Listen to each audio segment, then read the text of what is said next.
Hello and welcome for Preparing for Success. In this presentation, we are going to take a look at study skills for electricians. And this is now session number 7, organization and time management.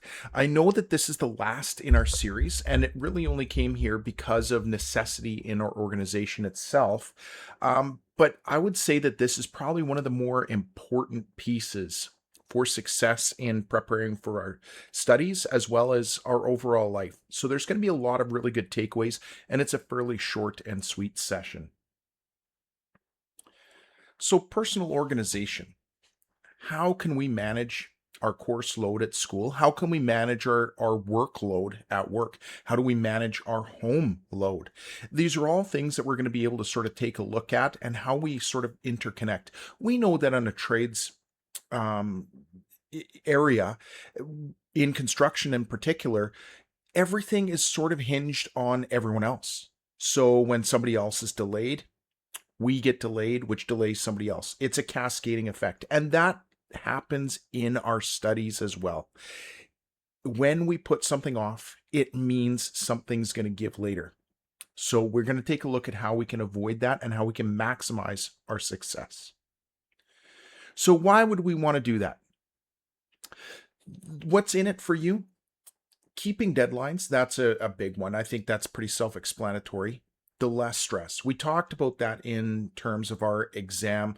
Um, the stress, the anxiety, the test anxiety. We can reduce that a tremendous amount by having a good organization. It also really helps us in keeping more efficient. How can we manage our workload with minimal amount of effort and the maximum amount of positive outcome? Creating a balanced life. Being able to do the things that you want to do as well as the things you need to do. Allowing for more flexibility. If we have a schedule and something that we can sort of rely on, the flexibility is going to just happen as a result. And you're going to find that there's going to be a tremendous amount more enjoyment in the whole process.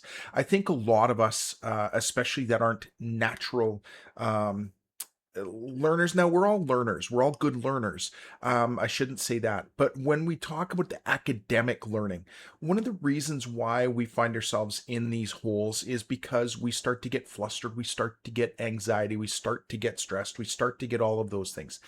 So if we can create a little bit more efficiency in our preparedness, you're going to find a lot more enjoyment, and it's going to bring you a lot more success. So why are we here? And I've talked about this in previous sessions and in previous slides, even. As an apprentice, we want to try and work our way up through that apprenticeship system in order to get our Red Seal certification. Once we get our Red Seal certification, we're probably going to want to push on into maybe an FSR. Maybe your aspirations are to go and own your own company, all of which are going to be really hinging on your ability to manage your time effectively, to organize and to plan.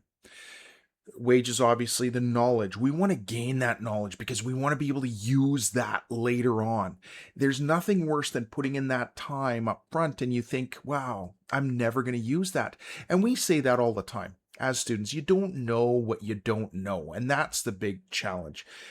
It's fine. Not everybody needs to know all of this stuff. But if you want to be that very well rounded electrician and you want to be that go to person, that's not always carrying heavy things and you want to work in some of their areas, then you got to know things in order to make that happen. Confidence. Confidence is really going to start to happen it just naturally when we start to increase our job knowledge, when we start to have a working plan, when we start to have an organized skill sets. That confidence will really start to come. In turn, that recognition starts to build. You're going to be known for the person that can and is reliable. And that is a huge, big thing for any trade. It's reliability and cost effectiveness all come in hand with your future success. Accomplishment, We talked about this already in here. As you start to accomplish your tasks and whatnot, your reputation starts to get established, and for the right reasons. The right things are being remembered about you. Your accomplishments will start to be noticed a little bit more, and I would say even a lot more. And advancements are going to happen as a result of this. Now, I mean, I'm talking in general terms. Obviously, we got to make sure that we put ourselves into good positions and into good opportunities in order for all of those things to happen. But what we can manage right now is by starting with a good set of organizational skills. Whether you think you have some right now or they're a work in progress. And I would say that most of us are a work in progress in this regard. So, when we are looking at goal setting, I want you to look at the goal setting in terms of SMART, SMART. And that is now talking for be very specific in your goals. Don't just start setting a goal that I want to pass my Red Seal exam. You got to break this down into set pieces.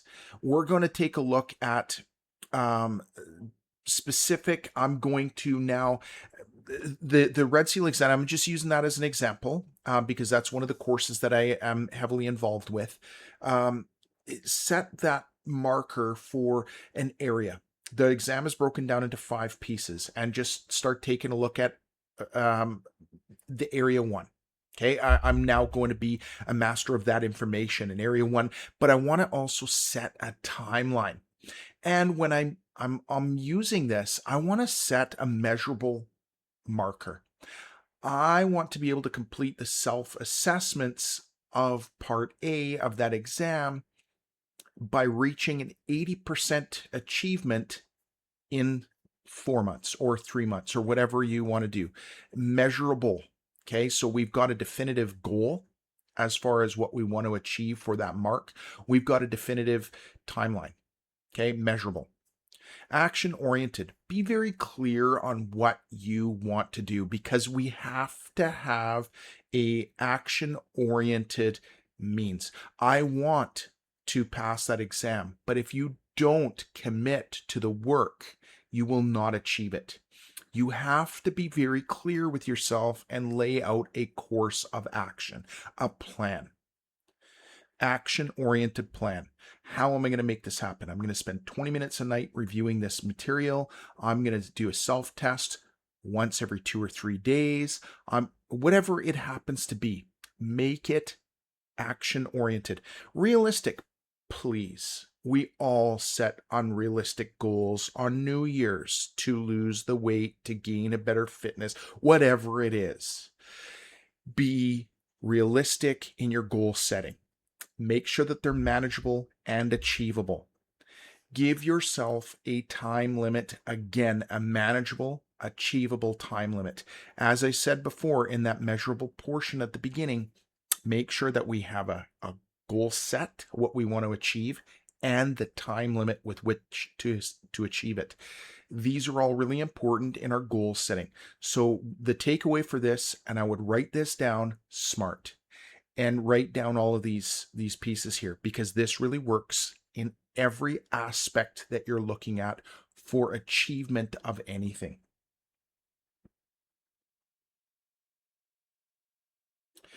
When you are looking at your training period for your training and writing down a calendar. Now, again, this is kind of focused on the academic side. However, it does not have to be. This is for anything that you're looking to establish or to you have a timeline in place. You have set goals. You have set broken down components in it. Put all of the major components that you need to do on a calendar. Don't just have them in your brain. Don't just put them in your phone. It's not that the phone, your calendar in your phone is bad. It's just that it's not visible all the time. So you want to have something that's going to be up there in your face daily with your important dates on it for assignments, for tests, for anything that has a strict timeline, a proposal, or something like that. Make sure that you include your personal events and work obligations into this calendar as well. You are going to try and set your tests and assignment date if they're flexible to some degree. You're going to set those so that they don't have conflict with your personal stuff. Your personal time is important, and when we talked about that in terms of your flexibility and your better balance, this is where it comes to, so that we're not constantly fighting for that same time because we've been procrastinating for a week for something. Make sure that we create that time for ourselves. You have to schedule that in. Now, when I say this, be also reasonable and realistic with yourself. We want to make sure that we can accomplish all of these things, but you need to be realistic in our expectations. Don't schedule a personal event prior to a big exam if it's avoidable. But it's not to say that you can't. It just means that you now have to prepare in advance of that day. And that's the big thing, to make sure that we're still accomplishing those goals. Update this on a regular basis. These do become obsolete fairly quickly because everybody's life changes, stuff happens. Update your calendars to reflect it and make sure that we can manage it. Don't put things off, just make sure you update it. And make sure you post this on a prominent place. The best location for that, I know it looks ugly, but on your refrigerator or somewhere that you're going to be looking at a fairly regular intervals. And your fridge is the best place for that because you're going into that at least a few times a day. I know everyone, especially us guys, we get a little bit upset with these honey-do lists, but the honey-do lists, the to-do lists, are really effective in keeping track of what needs to be done and keeping track of what you've already done. So when we're making these lists, break them down into detailed components. Break them down into small pieces. When I work with Skills Canada and I'm preparing a skills competitor, it's very overwhelming when they're taking a look at the whole task of the entire test project. It's an overwhelming amount, and a lot of them will freeze up and they become really anxiety ridden. It doesn't need to be. What you need to do is just take a look at and break those things down into individual tasks. And as you start to accomplish those tasks, you check them off. And what's the big advantage of this checking off is it's the psychological, the wins, it's the warm fuzzies, it's that dopamine or whatever that it just helps. It's the natural high of accomplishment. It's really important to give yourself those kudos along the way. And especially in midway through a particularly difficult task that might be time consuming, it's really important to be able to reflect and look back at where you are from where you began. So this has a lot of benefit from just an organizational standpoint to the psychological standpoint. You want to give yourself credit for what you've done. Okay, you want to create yourself an overall big picture plan for sure, and you're going to break that down into smaller segments, but create yourself a weekly plan. A weekly and, if possible, even down to a daily plan. And the reason why you want to do that is routine. Even if you are the most crazy person out there that just can't be nailed down, a routine is still something that helps us to maintain some sense of normality. A routine bedtime helps with being able to maintain and keep track of your day-to-day time and to be able to arrive on time to things. It also really helps with the psychological aspects of PTSD and stuff like that. We know that there's a strong correlation between sleep and shift work and stuff like that with feelings of overwhelming thoughts. So I'm not saying that we're going to get into that sort of aspect. That's more of a counselor sort of thing. But I am saying that we can now use this calendar to avoid getting into any of those overwhelmed feelings. The day to day. Have a set time that you like to sit down and study. And if you stay routinely to that, it's like your workout schedule. It's like anything. If you break those schedules, it's hard to maintain them. Try and create and stick within it. If you only need 20 minutes a day of review, stay to the 20 minutes a day. Whether you think you need it or not, keep in that routine. It will start to become just normal, and it starts to become not work. And you're going to see the benefit of that creeping in very, very, very quickly. Build time to make sure that you can include your homework, your preparations, and reviews. Again, if you don't have homework that day, just find something to do. Rewrite your notes. Go through any of the other stuff that you've had sort of lingering that's been on your to-do list. Find something to utilize that space with. Don't ignore that time. You've set it for a reason. Stick to it. And as I said, this is a very short and sweet presentation. It is not rocket science. It is just a matter of just trying to be honest with yourself by creating your what needs to be done, putting in the what needs to be for your personal and work life in there. It is also about recognizing limitations. It's about making sure that we create manageable targets, and we make sure that we're action oriented. The whole thing about the SMART when we're building out our plan.